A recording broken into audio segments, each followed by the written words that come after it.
है कि बाबू हुक्म सिंह जी रहे गंगो विधानसभा, इधर की नकुड़ विधानसभा में उन्होंने कुछ काम नहीं किया।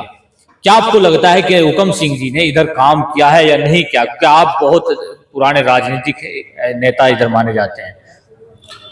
मैं बाबूजी के साथ भी रहा हूं जब वो सांसद थे, और मैं आपको ये बता दूं कि मुझे इतना ये है कि जितना काम किसी सांसद ने नहीं करा। आज जो हमारे मौजूदा सांसद है, अगर उनसे भी तुलना कर लेना, मैं आपको गांव गिनवाने लगूं, अगर गंगो ब्लॉक के गांव गिनवाता हूं। सालियर में बाबूजी ने काम कराया, माधोपुर में कराया, आपके झाड़वन में कराया, आपके रादौर में, कोला खेड़ी में, आपके धानवा में बरातघर, वजीरपुर में बरातघर, और आपके जेरा में बिजली घर, और खड़लाना में बरातघर, बिलासपुर जनता इंटर कॉलेज में जो है पूरे कॉलेज की बाउंड्री, और उसी लगते हुए गांव ततारपुर में सीसी रोड, मोड़ा में सीसी रोड, आप इधर चले जाओ अलीपुरा में सीसी रोड, रंढेड़ी में सीसी रोड, ढाईकी में सीसी रोड, आपके मुबारकपुर में सीसी रोड, और सुखेड़ी का तो उन्होंने काया पलट कर दिया। जो वैसा गांव था एक, उसका गोद लिया हुआ गांव था। लखनौती में सीसी रोड, और उन्होंने काम जो है आप ननौत्ता क्षेत्र में चले जाओ, ननौत्ता के गांव में भी उन्होंने कहीं, और एक तो मैं आपको बताऊं 35 किलोमीटर सड़क उन्होंने नानोत्ता से लेकर इधर तीतरो की साइड में 12 किलोमीटर प्रधानमंत्री सड़क योजना से, और सनौली से लेकर कुंडा कला तक 24 किलोमीटर की सड़क, कहीं बीच में कोई वो नहीं है। 24 किलोमीटर की एक प्रधानमंत्री सड़क योजना की लंबी सड़क थी। तो मैं ये समझता हूं कि उनसे ज्यादा काम किसी ने नहीं करा। वो तो बीच में चले गए 4 साल में, 1 साल उनका बका रहेगा। नहीं तो मैं समझता हूं कि जितना ही काम करा, इससे भी और ज्यादा काम वो कराने की उनकी वो थी। और बीजेपी से टिकट क्या उनकी बेटी को, मरकंगा सिंह को भी लगता है कि हो सकता है? भाई बीजेपी का है तो बीजेपी वाले जाना है, बीजेपी का ही कमान जाना है। हम तो देखो समाजवादी पार्टी में है और इंडिया गठबंधन के उसमें है, उनकी बात कर सके। टिकट के बारे में हमें नहीं पता, लेकिन जब बाबू हुक्म सिंह जी सांसद थे तो हम उनके साथ थे और उन्हीं के उस पर जुड़े थे। उन्हें हम बीजेपी से भी जुड़े थे। बाबूजी हमारे यहाँ आवाज तो आए, व्यक्तिगत रूप से उन्होंने कहा हमारे साथ लगो, तो हम उनके साथ जुड़े और हमने काम किया उनके साथ मिलकर। उन्होंने यहाँ बहुत काम इस क्षेत्र के अंदर कराया। यदि आज कोई नु कह रहा है कि उन्होंने कोई काम नहीं यहाँ कराया, तो मैं समझता हूँ कि वो मेरे सामने आ जाओ और बहस कर ले, मैं उनसे बताऊं, और अपने भी जो उनके जो कोई जनप्रतिनिधि है उसका भी वो लेकर आ जाऊं और मैं बता दूं उनके सामने कि ये काम बाबूजी ने कराए हैं। तो उनके जो है बहस करने के लिए तैयार है? बहस करने के लिए तैयार है। बाबूजी ने इतना काम इस क्षेत्र के अंदर कराया, चाहे ननौत्ता क्षेत्र में चले जाओ, चाहे आप नकुड़ में चले जाओ। और बाबूजी का नु कहे भाई यहाँ आए नहीं, बाबूजी हर महीने के शनिवार को यहाँ पूरे लोकसभा क्षेत्र में बैठते थे। गंगो, नकुड़, सरसावा, चिलकाना, नानौत्ता यहाँ बैठते थे, और अगर कोई वैसी बात होती तो बीच में भी आते थे। लेकिन हर महीना एक शनिवार को जरूर रहे क्षेत्र के अंदर बैठ करके लोगों की समस्याएं सुनने का काम करते थे सार्वजनिक स्थल पे। उसमें चाहे गंगो ब्लॉक हो, चाहे नकुड़ ब्लॉक हो, ब्लॉक में ही बैठते थे अक्सर। और उन्होंने बहुत विकास काम कराए यहाँ पे और लोगों का काफी सम्मान किया। और योजनाओं का जो है उन्होंने बहुत, यहाँ उनकी योजना भी थी, मतलब उन्होंने बहुत एक कट्ठा, हमारा जो है कट्ठा नदी, उसको लेकर के, जैसे यहाँ नहर की लोग मांग करते थे, तो उसको लेकर उन्होंने एक सर्वे भी कराया था, लेकिन वो बीच में चले गए। उस पर कुछ काम हुआ भी था, सालियर और तीतरो के बीच में काफी कई करोड़ का काम हुआ भी उस पर। अच्छा, लेकिन वो बीच में रह गया। और उन्होंने दोनों जिलों के अधिकारियों को लेकर के इस काठे को नहर की बजाय इस काठे में ही जो है पानी छुड़वाने की एक योजना थी कि जमीन का अधिग्रहण ना हो, किसानों को परेशानी ना हो। तो वो तो विकास के लिए हमेशा जो है बहुत वो रहते थे। और कोई भी अगर कहे, मैं उससे जो है उस बारे में कि उन्होंने इस क्षेत्र में नहीं किया या उस क्षेत्र में किया, उन्होंने बहुत, और कई बिजली घर इस क्षेत्र के अंदर गंगो के, हाँ कई बिजली घर बाबूजी ने लगवाए, चाहे जेरा हो, चाउपरा हो, और कई बिजली घरों का उन्होंने प्रस्ताव दिए जो लगे हैं बिजली घर यहाँ पे। और बरातघर जहां भी जरूरत थी विकास की, उन्होंने विकास भरपूर कराया। छत्रपाल सिंह है और मैं समाजवादी पार्टी का एक साधारण सा कार्यकर्ता हूँ, और काफी दिनों से जो है जनता से जुड़ा हुआ हूँ। मैं कोई नेता नहीं हूँ, मैं एक जमीनी कार्यकर्ता और एक सेवक के रूप में यहाँ जनता की सेवा करने का जो भी मुझे अवसर मिलता है, और जनता का मुझे बेशुमार बहुत प्यार मिला जब भी मैं जनता के बीच में गया। और मैंने चाहे मुनव्वर हसन हो, चाहे सांसद मंसूर अली रहे हों, चौधरी यशपाल सिंह जी हमारे मार्गदर्शक रहे हैं, उनसे ही हमने जो है राजनीति की ABCD सीखने का काम किया। फिर 5-6 साल जो है बाबू हुक्म सिंह जी के साथ भी हमने काम करने का काम किया, 2014 के चुनाव में भी, और 2019 में भी हम जो है सांसद प्रदीप के साथ भी रहे। 4 बार 4 बार जो है जिला पंचायत सदस्य रह चुके हैं और समाजवादी के कद्दावर नेता में इनका शुमार होता है। पहला क्वेश्चन आपसे यह है कि जैसे आने वाला 2024 का इलेक्शन है, बीजेपी कह रही है कि डबल इंजन की सरकार हमारी है, हमने जो है किसान का मामला हो या गरीबों की रोजगार का मामला हो, हमने ये तमाम मुद्दे जो है पूरे किए। इधर से गठबंधन पूरे जो है दमखम के साथ आगे आ रहा है। क्या लगता है 2024 में क्या मोदी सरकार आने वाली है या राहुल गांधी सरकार? देश में जो है आज की तारीख में राहुल गांधी के मुकाबले कोई नहीं है, और राहुल गांधी एक बहुत बड़ा ब्रांड बन करके उभर रहे हैं पूरे देश के अंदर। रही बात आपने कहा किसानों की बात, गरीबों को रोजगार की बात, कहीं रोजगार नहीं नजर आ रहा। किसानों के साथ तो बहुत बड़ा धोखा किया जा रहा। 2022 में किसानों की आय दुगनी करने का एक वो बड़ा वो दिया गया था। एक 2022 में बहुत बड़ा एक लक्ष्य था कि हर उसको जो है बिना छत के कोई नहीं रहेगा, और आज भी बहुत से लोग बिना छत के सोने को मजबूर हैं, उनके पास ना छत है। और किसान की तो हालत भी इतनी खराब है कि बहुत ज़्यादा हालत पर किसान की आज इस सरकार में सबसे ज़्यादा बदतर अगर स्थिति है तो वो किसान की है। ये डबल इंजन की सरकार नहीं है, डबल झूठ की सरकार है। इसे डबल झूठ और महाझूठ में इन्होंने महारत हासिल है, इससे ज़्यादा इन लोगों ने कुछ नहीं किया है। अच्छा, हमारा दूसरा क्वेश्चन ये, आप कैराना लोकसभा से आते हैं, यहाँ समाजवादी आरएलडी का गठबंधन ज्यादा महत्वपूर्ण माना जाता है। आपको क्या लगता है कि कहीं ना कहीं गठबंधन के रूप में इकरा चौधरी, नवाज आलम, इधर से आपके करीब से इंदर सेन जी भी हैं, क्या आपको लगता है अगर इंदर सेन जी को टिकट मिलता है, क्या वो प्रदीप चौधरी को आसानी से हरा पाएंगे या इकरा चौधरी आसानी से हरा पा सकती है? देखिए, टिकट किसी को भी मिले, गठबंधन का प्रत्याशी जो है मजबूती के साथ लड़ेगा, और इंदर सेन को टिकट हो या किसी और को टिकट हो तो उसके साथ में एक प्लस पॉइंट ये होगा कि उसके साथ में अदर वोट भी जुड़ेगा। ये जो लोगों का एक हवा दिखा करके हिंदू मुस्लिम का भाजपा वाले वो करते हैं, लेकिन ये अब इनका ये झूठ भी चलने वाला नहीं है। इकरा भी मजबूत कैंडिडेट है, यहाँ से 2 बार तबस्सुम हसन जो है इस क्षेत्र का प्रतिनिधित्व कर चुकी हैं, उनका भी इस क्षेत्र में मजबूत आधार है। लेकिन इंदर सेन या भाई उदर सेन में से जो भी कैंडिडेट यदि उनमें से बनता है तो वो भी बहुत मजबूत कैंडिडेट के रूप में कैराना लोकसभा में बहुत अच्छा प्रदर्शन करने के लिए। और प्रदीप चौधरी नहीं, चाहे कोई भी भाजपा से कोई भी लड़ ले, प्रदीप की तो आज की तारीख में स्थिति बहुत ही नाजुक है, क्योंकि क्षेत्र में मैं तो ये समझता हूँ कि उधर कैराने की साइड में तो विरोध है ही, यहाँ भी उन्होंने कुछ नहीं, क्षेत्र के लिए कोई उन पे बहुत कुछ कहने को नहीं है कि हमने बहुत बड़ा विकास कोई कार्य किया है, तो ऐसा कुछ नहीं। और किसानों की बात, मैं तो एक किसान हूँ और खुद पीड़ित हूँ। किसान एक बहुत पीड़ित, हमारे यहाँ एक Shamli Ambala green field expressway के नाम से हाईवे निकल रहा है, उसमें जो किसानों की जमीन गई है, उस जमीन को जो NHAI वाले हैं वो फ्री में कुछ लोगों की जमीन हड़पना चाहते हैं, और उसे बंजर जो श्रेणी 5-3 अंगे की भूमि थी, जिन लोगों को पट्टे हुए थे, आज की तारीख में वो संकरण भूमिधर के रूप में खतौनी में दर्ज हैं, उन लोगों को सरकार मुआवजा नहीं देना चाह रही है। और उसमें एक भी जनप्रतिनिधि ने, यहाँ के किसी ने कोई रुचि नहीं ली।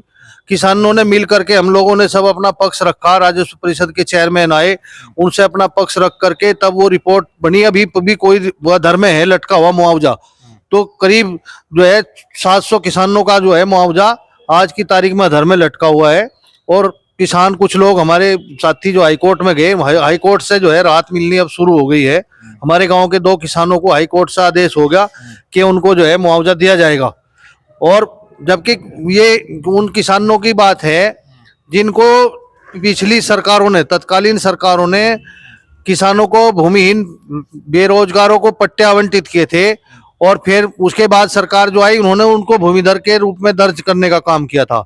और इस सरकार में तो कोई जनप्रतिनिधि, इतना उपेक्षित किसान है कि कोई जनप्रतिनिधि उनकी सुनने को तैयार नहीं। बहुत से ऐसे किसान हैं हमारे जो भाजपा से भी जुड़े हुए हैं, और वो रोजमर्रा चाहे सांसद हो चाहे विधायक हो, उनके दर पर रोज जाकर खड़े हो जाए, लेकिन आज तक किसी ने वहां जाकर के उनका कोई पक्ष रखने का काम नहीं किया। आपको लगता नहीं, हमने एक सवाल आपसे करा था कि इकरा चौधरी मजबूत रहेगी या इंदर सेन जी, आपने वहां पर सवाल को घुमाया, इसलिए घुमाया, हमें आपने कहा कि प्लस और जो है अदर जो कास्ट का है इंदर सेन जी को मिलेगा। मतलब कहीं ना कहीं आपको लगता है कि इंदर सेन जी इकरा जी से मजबूत टिकट? नहीं, मजबूत, दोनों मजबूत है कैंडिडेट, कोई कहीं मैं ये नहीं समझता हूँ दोनों कोई भी लड़ेगा। गठबंधन मजबूत है आज की तारीख में, चाहे इकरा हसन लड़े, चाहे इंदर सेन गठबंधन के मामले में हम आपसे सवाल कर लेते हैं। कांग्रेस और समाजवादी में जुमलाबाजी हो रही है आपस में, वो उसके नेता को बुरा कह रहे हैं, वो उसके नेता को। ये फिर भाजपा की तरफ से दूसरा अटैक होता है कि ये अभी से आपस में लड़ने लगे तो आगे मुकाबला कैसे कर लेंगे। ये कोई लड़ाई नहीं है इनकी, गठबंधन में कोई लड़ाई नहीं। ये मध्य प्रदेश के अंदर कुछ बात हुई तो ये जो सीनियर लीडर है उनका कोई नहीं, ये बात मामला सब निपट गया, कहीं कहीं खत्म हो जाएगा। गठबंधन को कोई दिक्कत नहीं है कहीं भी, गठबंधन और मजबूत होगा। और ये 5 राज्यों के चुनाव के बाद आप देखना गठबंधन को और मजबूती मिलेगी और ये भाजपा इससे ज्यादा कमजोर होगी, क्योंकि लोग आज इनकी जो सच्चाई है उसको समझ चुके कि ये झूठ का कितना बड़ा इनके अंदर, ये झूठ को किस तरीके से बोलते हैं, चाहे इनका एक छोटा सा कार्यकर्ता और चाहे ऊपर से सीनियर लीडर इनका हो। लेकिन कहीं ना कहीं लग रहा है, अगर बात सिंपल, आप भी सियासत के खिलाड़ी हैं, कहीं समाजवादी को खतरा नहीं है कांग्रेस का? आप कह रहे हैं कांग्रेस और राहुल गांधी का चेहरा उभरता हुआ है, कहीं ना कहीं उत्तर प्रदेश में समाजवादी का अच्छा खासा वोट बैंक है। कांग्रेस अगर यहाँ पर आ जाएगी तो समाजवादी को तो नीचा देखना पड़ेगा। कहीं ऐसा तो नहीं कि आपस में फूट पड़ रही हो? नहीं, कोई फूट नहीं। देखो हमें तो लगता नहीं कोई फूट इस तरीके की होगी, क्योंकि सबका जो लक्ष्य है और सबका जो एक मजबूती के साथ ये 2024 का जो चुनाव है इंडिया गठबंधन के रूप में लड़ने का है। इसमें समाजवादी पार्टी या कांग्रेस पार्टी या लोकदल, कोई भी पार्टी जो है ये सब गौण हो जाती हैं। इंडिया गठबंधन सबसे मजबूत है और प्रत्याशी कोई भी हो वो इंडिया गठबंधन के रूप में चुनाव लड़ेगा, चाहे इकरा हसन लड़े, चाहे भाईंदर सेन लड़े या रुदर सेन लड़े, चाहे कोई और इनके अलावा भी लड़े। इसमें एक सवाल हम आपसे लेते हैं, अगर मान के चलिए एक टिकट का नाम घोषित हो जाता है, आ ही जाता है, और कोई नेता का एक अपने से अलग वो किसी आम तरीके से इलेक्शन लड़े, तो क्या लगेगा फिर आपको कि गठबंधन फेल हो चुका है? नहीं, किसी का, देखो मैं आपको एक बात और बता दूं, अलग होके ना तो कोई लड़ने का, किसी में इतनी हिम्मत नहीं है। यदि कोई, अगर कोई गठबंधन का प्रत्याशी जो आज गठबंधन के साथ है, क्योंकि सबका लक्ष्य जो है एक ही है कि इस महाझूठ की सरकार को, इस जुमलेबाज की सरकार को, इससे किसी तरीके से देश को मुक्ति दे और देश जो है तरक्की के, भाईचारे के उस पर आगे बढ़े। आपको तीसरा नाम हम ले लेते हैं नवाज आलम जी का। हाँ। नवाज आलम जी को अगर टिकट मिलता है तो कैसा रहेगा? देखो नवाज आलम जी का मैं मैं उनके बारे में नहीं जानता हूँ। उनका इधर देखो, उनका उधर कुछ भी हो, लेकिन यहाँ उनकी पहचान बहुत कम है और इससे बड़ा एक फर्क पड़ता है, क्योंकि लोगों से जुड़ाव जरूरी है राजनीति में। यदि उनका जुड़ाव नहीं होगा तो सबसे ज्यादा मजबूत तो देखो इकरा हसन और इंदर सेन, इनमें ये सबसे मजबूत हैं। लेकिन गठबंधन के रूप में जो भी मतलब प्रत्याशी आएगा उसे लड़ाना तो जो है जनता उसे लड़ाएगी। अब मैं दूसरी बात कह दूं, जैसे 2014 में 2019 में मोदी का चेहरा था, इसी प्रकार से 2024 में चेहरा जो है इंडिया गठबंधन का होगा, प्रत्याशी गौण हो जाएगा। सबसे मजबूती की बात ही होगी। पूरे चेहरा मान रहे आप? चेहरा जो है गठबंधन इंडिया का। अच्छा, इंडिया का है। हाँ। अच्छा, हमारा तीसरा सवाल, चौथा सवाल आपसे है। आजम खान समाजवादी के कद्दावर नेताओं में थे, अभी दूसरी पार्टियां एमआईएम हैं और अलग से कुछ नेता हैं, वो कह रहे हैं कि मुसलमानों का प्रतिनिधि करते थे आजम खान, लेकिन समाजवादी मुसलमानों के मामले में खुलकर सामने नहीं आती। अब की बार जिस तरीके से विधानसभा में आप देखेंगे कि 95 से 80% जो है मुसलमानों ने समाजवादी को वोट दिया, तो कहीं ना कहीं अब बीजेपी की तरफ या भागने की कोशिश कर रहा है मुसलमान। आपको क्या लगता है कि आजम खान के साथ न्याय हुआ है? नहीं, हम तो समझते हैं, देखो हम व्यक्तिगत रूप से भी आजम खान से मिले हुए हैं और उनके ईमानदारी पे कोई शक पैदा नहीं किया जा सकता। वो एक बहुत अच्छे नेता हैं, लेकिन राजनीतिक द्वेष के कारण, राजनीतिक बदले के कारण उनके खिलाफ बहुत से झूठे आरोप लगा करके उनको प्रताड़ित किया जा रहा। और न्यायपालिका, भाई देखो न्यायपालिका में सबका विश्वास है, वहाँ किस तरीके के सबूत न्यायपालिका में दिए गए जो उनके खिलाफ इस तरीके की कार्रवाई, उनको सजा हुई, ये कैसे वहाँ पेश करेंगे, ये भी एक बहुत बड़ा उसका कारण हो सकता है। लेकिन आजम खां को कोई भी जो है व्यक्तिगत रूप से मैं समझता हूँ कि वो बहुत अच्छे इंसान है और वो एक अच्छे राजनीतिक नेता के रूप में उनकी पहचान पूरे देश में है और वो बड़ी अपनी साफ गोई से अपनी बात कहने में उनका नाम पूरे देश के अंदर है। अब की बार आपको लगता है, अंतिम सवाल आपसे, क्या हिंदू मुस्लिम के मुद्दे पर अब की बार वोट हो सकता है, इलेक्शन लड़ा जा सकता है? भाई हर बार हिंदू मुस्लिम के मुद्दे पे लोग दो पता नहीं 4-5 चुनाव में जो है 2014 में, 2017 में, 2019 में, 2022 में इन मुद्दों को ये बार बार भुना चुके और ये आखिरी में लोग अब जो है इनसे ऊब चुके और लोग थक गए। ये मुद्दा कोई अब मुद्दा ये रहा ही नहीं। अब मुद्दा जो है विकास का मुद्दा है और देश को संविधान को बचाने तो का कह रहे हैं, मुद्दा। सड़कों का निर्माण हमने करा दिया बहुत ज्यादा। ये सड़कें जो है बना नहीं रहे, ये बेच रहे सड़कें। सड़कें जो है बनाने का नहीं है, ये तो बेच रहे सड़कें। आप चले जाओ कहीं भी सड़क, आप कितना पैसा आपको देना पड़ेगा टोल के रूप में। आपसे एक लूट हो रही, बहुत बड़ी लूट होती है। मतलब कहाँ बन रही सड़कें जो बन रही है। और मैंने तो अभी हाईवे के बारे में बताया, किसानों से किस प्रकार का धोखा इन लोगों ने जो है, मैं व्यक्तिगत रूप से उसमें जो है पीड़ित हूँ। हमारा मतलब पैसा नहीं दिया जा रहा और जमीन हमसे छीनने का प्रयास हो रहा। आपकी व्यक्तिगत जो है मेरी जमीन, व्यक्तिगत जमीन भी उसमें गई हुई है हाईवे में और हम लोग उसमें लगे हुए हैं। हमने बहुत मतलब पिछले 1 साल से हम जो है संघर्ष कर रहे हैं उसमें कि हमारा मुआवजा दिया जाए, लेकिन आज तक नहीं। अभी हमें जो है हाई कोर्ट से उसमें न्याय मिला। हमारे 2 फाइलों पे हाई कोर्ट से आदेश हुआ है कि इनको मुआवजा दिया जाए और उसमें हमारे एक भाई को, मेरे छोटे भाई को मुआवजा मिल गया था पहले फाइलों पे। और जिस बात को करें ना, एक भ्रष्टाचार नहीं, वो भ्रष्टाचार में पैसे लेकर के उसको मुआवजा दिया गया था।